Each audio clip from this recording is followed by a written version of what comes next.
कब थे हम लोग? आपको लगता है दूर हम कब थे? दूर कभी थे ही नहीं।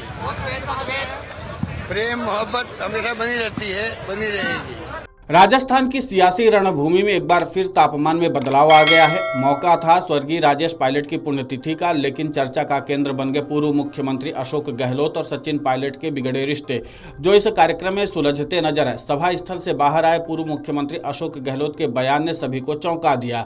दरअसल ऐसा इसलिए हुआ क्योंकि जिस मंच से कभी अशोक गहलोत ने सचिन पायलट को पार्टी विरोधी करार दिया था, उसी मंच से उन्होंने पुराने शिष्य के लिए प्रेम और सौहार्द का राग अलापा।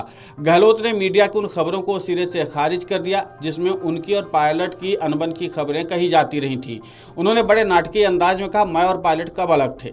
हम तो हमेशा से साथ हैं और दोनों में खूब मोहब्बत भी है। ये तो मीडिया ही अनबन की खबरें चलाता रहता है। सुनिए गहलोत ने क्या कुछ कहा। दूर कब थे हम लोग? आपको लगता है दूर हम कब थे? दूर कभी थे ही नहीं।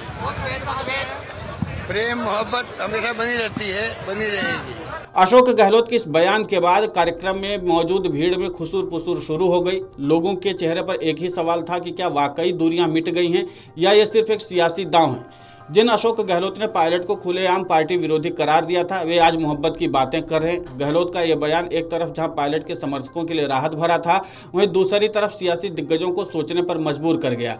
पिछली कांग्रेस सरकार बनने के दौरान हुई खींचतान में जब सचिन पायलट अपने समर्थक विधायकों के साथ मानेसर चले गए थे, तब अशोक गहलोत ने ही पायलट पर तीखे हमले करते हुए उन्हें पार्टी विरोधी तक कह दिया था। गहलोत के इन बयानों ने कांग्रेस के भीतर की दरार को और गहरा कर दिया था। लेकिन आज दौसा में गहलोत के बदले हुए सुर ने सबको हैरान कर दिया। अब सियासी गलियारों में कयास लगाए जा रहे हैं कि क्या ये कांग्रेस आला कमान के दबाव का नतीजा है या आने वाले विधानसभा चुनाव को देखते हुए गहलोत ने पायलट के साथ सुलह का रास्ता अपनाया है। कुछ विश्लेषकों का मानना है कि गहलोत शायद ये संदेश देना चाहते हैं कि पार्टी में अब कोई मतभेद नहीं है और सभी एकजुट होकर आगे बढ़ रहे हैं।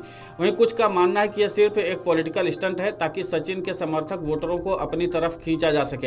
हालांकि इस पूरे घटनाक्रम पर सचिन पायलट की तरफ से कोई सीधी प्रतिक्रिया नहीं आई है, लेकिन उनके खेमे में खुशी की लहर साफ तौर पर देखी जा सकती है। गहलोत के इस बयान को पायलट के सम्मान के रूप में देखा जा रहा है। लंबे समय से जो तल्खी दोनों नेताओं के बीच बनी हुई थी, उसे कुछ हद तक कम करने का श्रेय गहलोत के इस बयान को दिया जा रहा है। ऐसे में अब सबसे बड़ा सवाल यह है कि क्या गहलोत और पायलट की ये नई मोहब्बत राजस्थान की सियासत में कोई नया गुल खिलाएगी?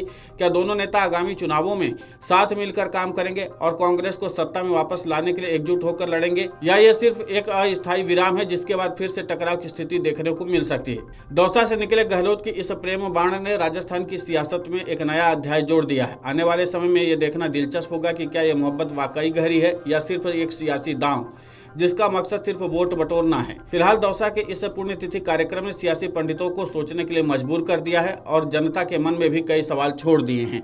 Video desk amarujala.com।